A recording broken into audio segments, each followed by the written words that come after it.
بسم اللہ الرحمن الرحیم۔ ایک دفعہ ایک صحابی نبی اکرم صلی اللہ علیہ وآلہ وسلم کی بارگاہ اقدس میں حاضر ہو کر کہنے لگے، اے اللہ کے نبی، میں روزے کی حالت میں تھا کہ میری بیوی گھر سے باہر کسی کام سے جانے لگی۔ جب اس کی پنڈلیوں پر میری نظر پڑی تو مجھ سے رہا نہ گیا اور میں نے اپنی بیوی سے اپنی حاجت پوری کی۔ یہاں پہلے ہمیں آج کے دور پر متوجہ ہونے پڑے گا کہ آج کے دور میں لوگ موبائل، ٹیلی ویژن پر بیہودہ تصویریں اور فلمیں دیکھتے ہیں، جس کی وجہ سے ان کو وہ فحش عورتیں اچھی لگنا شروع ہو جاتی ہیں۔ ایسے لوگ اپنی بیوی کو وقت دینے کی بجائے موبائل اور انٹرنیٹ پر زیادہ وقت صرف کرتے ہیں، جس وجہ سے یہ مرد اپنی بیویوں کو وقت دینے کی بجائے انٹرنیٹ اور دوسرے بیہودہ ذرائع پر اپنا وقت صرف کرنا شروع کرتے ہیں، جس وجہ سے گھروں میں لڑائیاں جھگڑے عام ہونا شروع ہو جاتے ہیں۔ اس طرح مرد اپنی بیویوں سے بیزار ہو جاتے ہیں اور مرد کو جو رغبت اللہ تعالیٰ کی طرف سے حاصل ہوتی ہے وہ رغبت ختم ہو جاتی ہے۔ میاں بیوی میں رغبت کا ختم ہو جانا ان مردوں اور عورتوں کی سزا ہوتی ہے جو بد نگاہی سے پرہیز نہیں کرتے۔ اس کی مثال ایسی ہے جیسے کہ آپ کو باہر کے لذیذ کھانے کا چسکا پڑ جائے تو آپ کو گھر کی پکائی ہوئی چیز کبھی بھی پسند نہیں آئے گی۔ باہر کے کھانے سے ایک تو انسان کے پیسے ضائع ہوتے ہیں، دوسرا آپ کی صحت بھی جلد خراب ہوتی ہے۔ اسی طرح جب کسی انسان کو بازاری عورتوں کو دیکھنے کا چسکا لگ جائے تو اس کو اپنی بیوی اچھی نہیں لگتی، وہ جلد ہی اپنی صحت سے بھی ہاتھ دھو بیٹھتا ہے۔ حرام کاری کرنے والے آدمی کا گھر تباہ و برباد ہو جاتا ہے کیونکہ اس کو اپنی بیوی میں رغبت نہیں رہتی۔ صحابہ کرام اپنی نظروں کی حفاظت کیا کرتے تھے، تو جب بیوی کی پنڈلی پر نظر پڑنے سے رہا نہ گیا تو اس وقت سوچئے کہ صحابہ کرام اپنی بیویوں سے کتنا پیار کرتے تھے۔ آج کل کے دور میں اتنی رغبت رکھنے والا کوئی نہیں۔ ہمیں چاہیے ہم اپنے گھروں کو پاکیزہ بنائیں۔ عورتوں کے لیے یہ مشورہ ہے کہ اگر ان کے خاوند سے کوئی بیہودہ حرکت ہو بھی جائے تو اللہ کے واسطے روز قیامت تک اپنی اولاد کو اور اس پر عمل نہ کرنے دیں۔ حضرت ابو ہریرہ سے مروی ہے کہ ہم صحابہ اکرام رسول اللہ کے پاس بیٹھے ہوئے تھے کہ ایک بندہ تشریف لایا۔ حضور اکرم سے عرض کرنے لگا، اے اللہ کے نبی، میں ہلاک ہو گیا ہوں، میں ہلاک ہو گیا ہوں۔ رسول اللہ نے دریافت کیا، کیا ہوا ہے تمہارے ساتھ؟ تم کیوں ایسی باتیں کر رہے ہو؟ اس نے عرض کی، اے اللہ کے نبی، میں روزے کی حالت میں اپنی بیوی سے جمع کر بیٹھا ہوں۔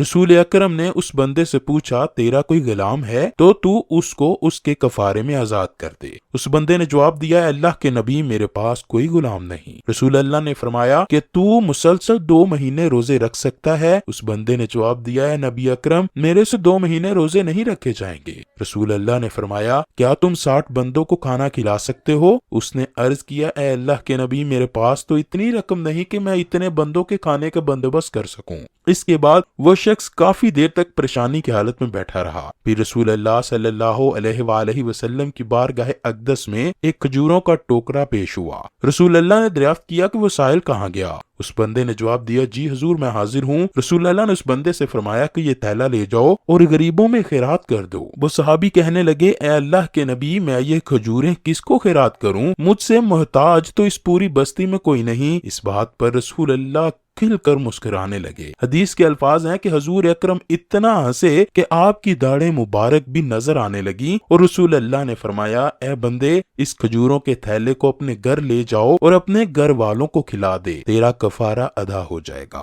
اس واقعے کے بعد اللہ پاک نے وحی نازل کی، تمہارے لیے روزوں کی راتوں میں اپنی بیویوں کے پاس جانا حلال کر دیا گیا ہے۔ وہ تمہاری پوشاک ہیں اور تم ان کی پوشاک ہو۔ اللہ کو معلوم ہے کہ تم اپنے حق میں خیانت کرتے تھے، سو اس نے تمہارے حال پر رحم کیا اور تمہیں معاف فرما دیا۔ بس اب روزوں کی راتوں میں بے شک ان سے مباشرت کیا کرو اور جو اللہ نے تمہارے لیے لکھ دیا ہے وہی چاہا کرو۔ درج بالا آیت کریمہ میں بڑے واضح انداز سے ماہ سیام میں صرف رات کے اوقات میں ہی جمع کرنے کی اجازت دی گئی ہے۔ اگر کوئی حالت روزہ میں جمع کرتا ہے تو اس کے کفارہ اور قضا واجب ہوگی۔ قضا کا طریقہ یہ ہے کہ رمضان المبارک کے بعد ایک روزہ رکھا جائے گا، جبکہ کفارہ کا طریقہ یہ ہے کہ جس شخص پر کفارہ واجب ہے اگر قدرت رکھتا ہے تو ایک غلام آزاد کرے۔ آج کل چونکہ غلامی کا خاتمہ ہو چکا ہے، لہٰذا کفارے کی یہ صورت غیر مؤثر ہے، اس لیے 60 دن کے مسلسل روزہ رکھے یا پھر 60 مساکین کو اوس درجے کا کھانا کھلائے۔ قرآن پاک میں ہے کہ اپنی حیثیت کے مطابق اپنے عزیز و اقارب اور غریبوں پر خرچ کیا کرو۔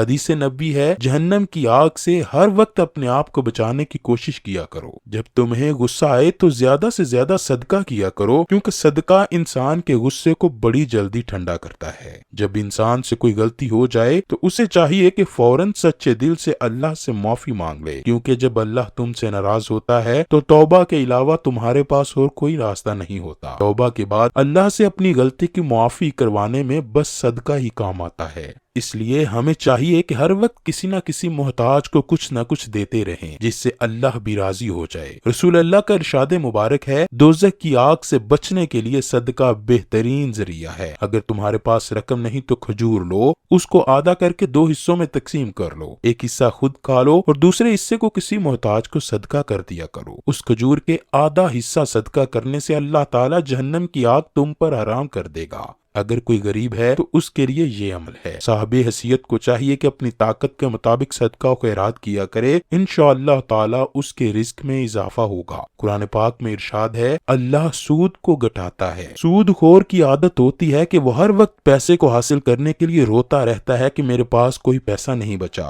نبی اکرم کا فرمان ہے کہ صدقات کو اللہ بڑھاتا ہے، دنیا و آخرت میں صدقات کو اللہ بڑھاتا رہتا ہے۔ اللہ اکبر۔ اللہ پاک ہمیں رمضان کی برکت سے معاف فرمائے اور ہمیں دن رات نیک عمال کرنے اور برائیوں سے دور رہنے کی توفیق دے۔ ہمیں نبی پاک صلی اللہ علیہ وآلہ وسلم اور ان کی پاک آل سے سچی اور پکی محبت عطا فرمائے۔